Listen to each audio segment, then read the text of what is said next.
শালা কি যে কমু, মনে চাইলে একটা গল্প কইতে, একটা গল্পটা কইয়াই ফেলাই। ঠিক আছে, আমি একদিন আমাদের মাগুরাতে, ঠিক আছে, ভাইনানমোড় মানে নামে একটা জায়গা আছে সদরে।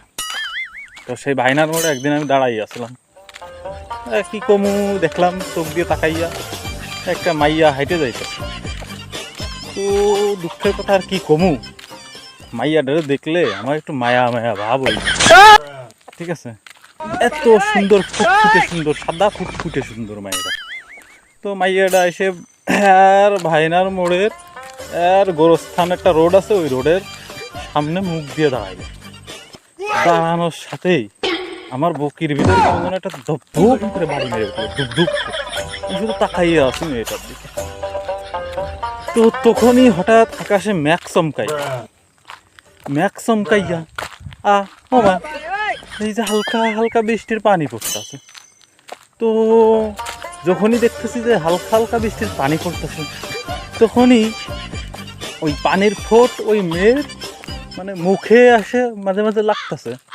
আর ওই মেয়ে কি করবে, আমি তো আসলে বিষয়টা আগে লক্ষ্য করে দেখি না। তো ওই যে যে জায়গা পানি পড়তেছে, পড়ার সাথে ওই জায়গা কালো হয়ে যাচ্ছে। কি রে, আবার কি ব্যাপার স্যাপার, আমি যার মায়ায় পড়লাম তার এই জায়গাতে কালো কালো ভাব আসে।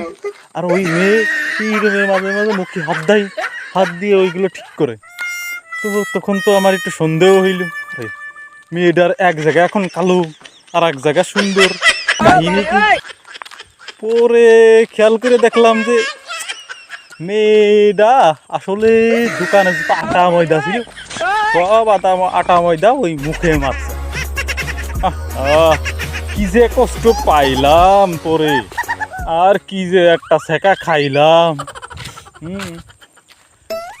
মাইয়াটার কথা চিন্তা করলে আমার এখনো কলিজায় পানি থাকে না। আহা, কি দুঃখ, কি বেদনা।